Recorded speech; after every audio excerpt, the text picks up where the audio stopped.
In this module, we deal with the construction of the real numbers.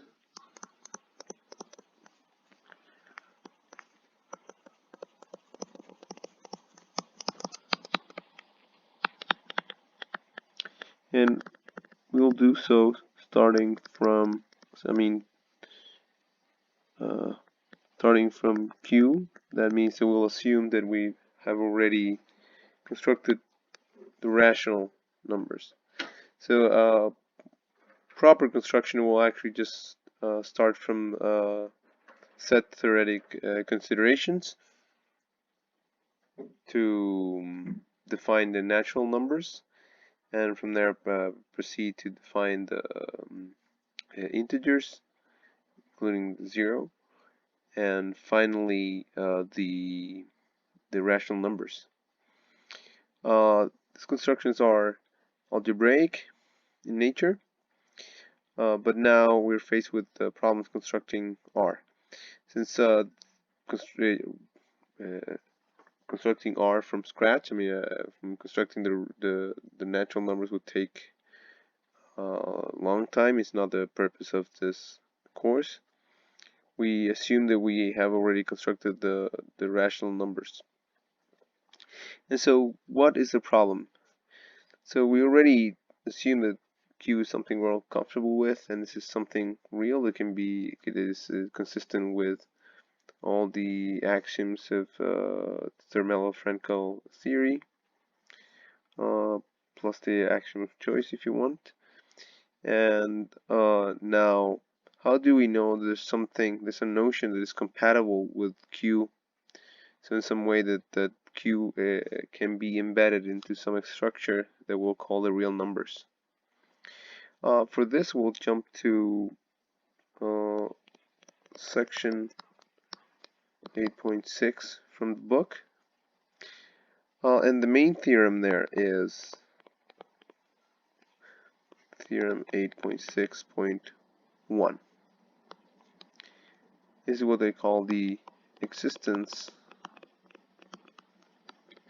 of the real numbers.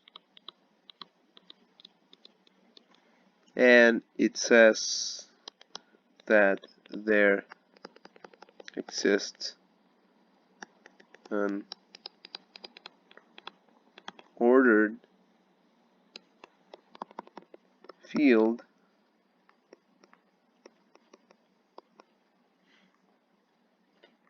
in which every non-empty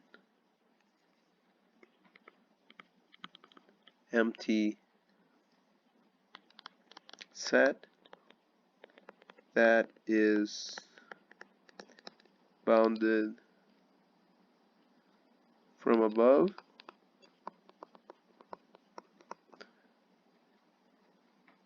possesses or has at least upper bound or supremum .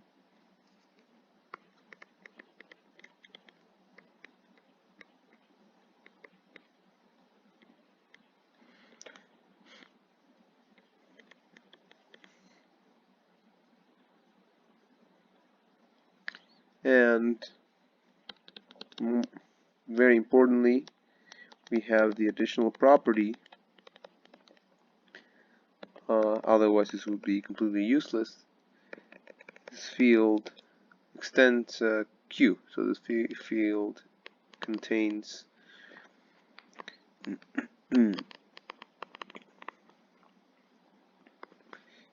Q as a subfield.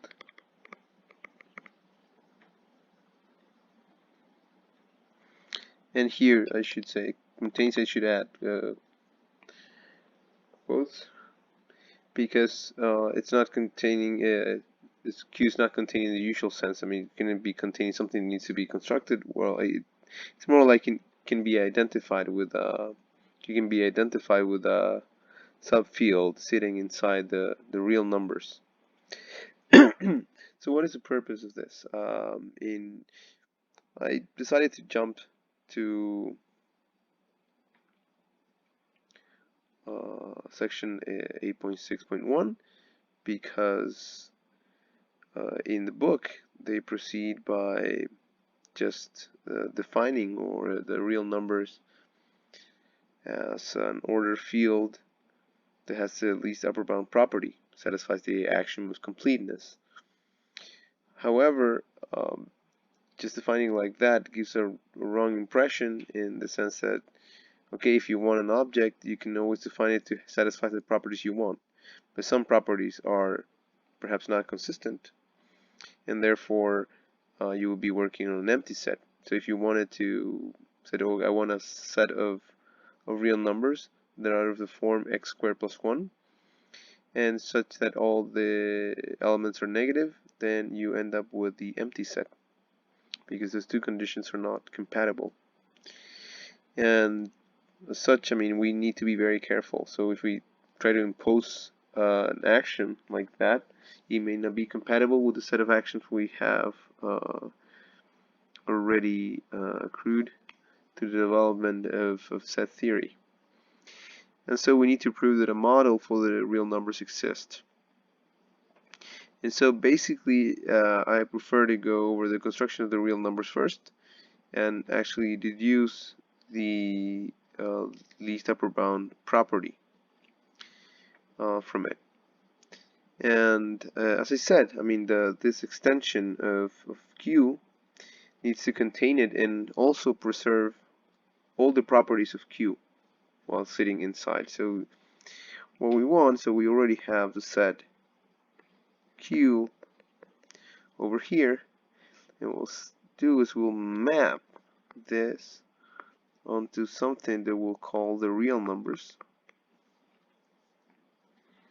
So there will be a function here, and this function will have very nice properties. It will not destroy the structure of Q. In particular, if you have two numbers P and Q, then f of P plus Q will allow you to operate in the same way as you would expect with rational numbers in the original set.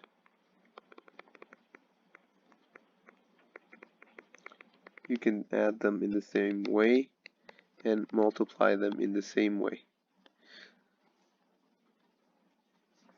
And it also preserves the order, so if P is less than Q, now here we define a new order.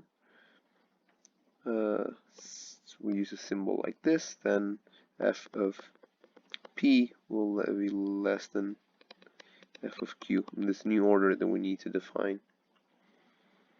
So all of these are properties that we want to preserve, and so that's what we mean by stating that the field contains Q as a subfield. So the Q that we're talking about is actually f of Q, which lives inside this newly constructed real numbers.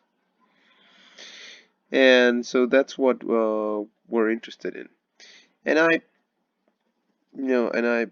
wanted you to pay attention to some things that are very important here. So we want an ordered field, so we'll discuss what that is.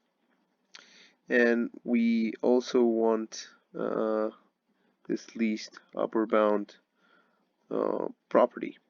So these are things that we'll talk about in the next video when we discuss these things in more detail, in the what we want and how we'll achieve it.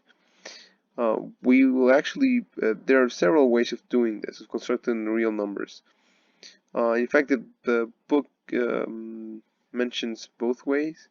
We'll use the notion of Dedekind cuts, which is perhaps easier to visualize than the more general construction where you take Cauchy sequences. We haven't even talked about Cauchy sequences yet. So it's probably more elementary to deal with Dedekind cuts. And that's what we're gonna do next.